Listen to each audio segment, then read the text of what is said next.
नमस्कार दर्शक मित्रों, आप देख रहे हैं जीपीएमसी news 24/7 live. Vibrant youth cricket tournament 2025 season 2 જિલ્લાના ઇતિહાસમાં સૌપ્રથમવાર ગ્રામ્ય કક્ષાનો વિસ્ફોટક ક્રિકેટ મહાકુંભ રામપુર વાસના મેદાનેથી ભવ્ય શરૂઆત।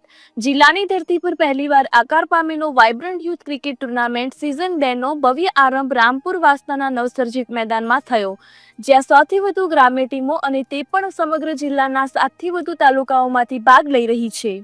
એ ઇતિહાસ રચતો દ્રશ્ય સર્જાયો। આ ઉદ્ઘાટન પ્રસંગે સૌના લોકપ્રિય ધારાસભ્ય અને પૂર્વ કેબિનેટ મંત્રી શ્રી રમણલાલ વોરા સાહેબ, સાબરકાંઠાના લોકસભા સાંસદ શોભનાબેન બારૈયા, જિલ્લા ભાજપ પ્રમુખ શ્રી કનુભાઈ પટેલ, જિલ્લા મહામંત્રી શ્રી વિજયભાઈ પટેલ, પ્રદેશ કારોબારી સભ્ય તખતસિંહ હડિયોલ તથા વિવિધ સંસ્થાઓના ચેરમેનશ્રીઓ અને સામાજિક આગેવાનો વિશાળ સંખ્યામાં ઉપસ્થિત રહ્યા। આ મહાકુંભની પૃષ્ઠભૂમિ એવી છે કે આજથી 4 મહિના પહેલા વડાલી તાલુકામાં તાલુકા કક્ષાની પ્રથમ વખત યોજાયેલી ગ્રામ્ય ક્રિકેટ ટુર્નામેન્ટ, જેનું આયોજન તાલુકા ભાજપ પ્રમુખ શ્રી કનુભાઈ પટેલ અને તેમની ટીમે ખૂબ જ સફળતાપૂર્વક કર્યું હતું। તે આયોજનની નોંધ સરકારશ્રી તથા જિલ્લાના રાજકીય અને સામાજિક અગ્રણીઓ દ્વારા લેવામાં આવી હતી। આ જ સફળતા પછી યુવાનો, આગેવાનો અને ગ્રામ્ય રમતગમત પ્રેમીઓના સતત આગ્રહને ધ્યાનમાં લઈ જિલ્લા કક્ષાના ક્રિકેટ મહોત્સવની કલ્પનાએ રિયાલિટી સ્વરૂપ ધારણ કર્યું। વિશેષ એવું કે રામપુર વાસણાનું મેદાન, જે ગૌચર જમીન હતું, તેને ક્રિકેટ ટુર્નામેન્ટ માટે ખાસ તૈયાર કરવામાં આવ્યું।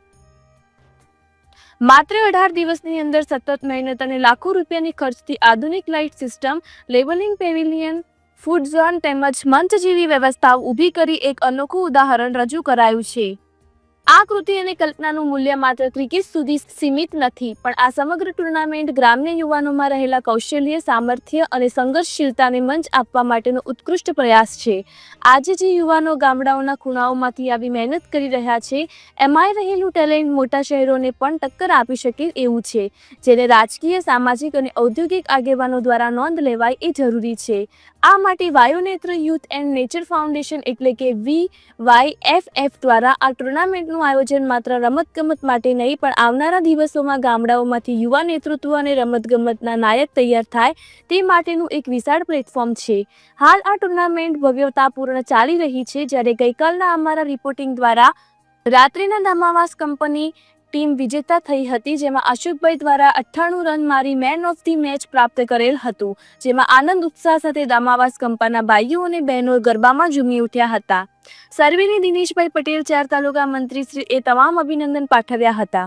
રિપોર્ટર દિનેશભાઈ પી પટેલ, 4 તાલુકા મંત્રી શ્રી, જીપીએમસી ન્યૂઝ 24/7 લાઈવ।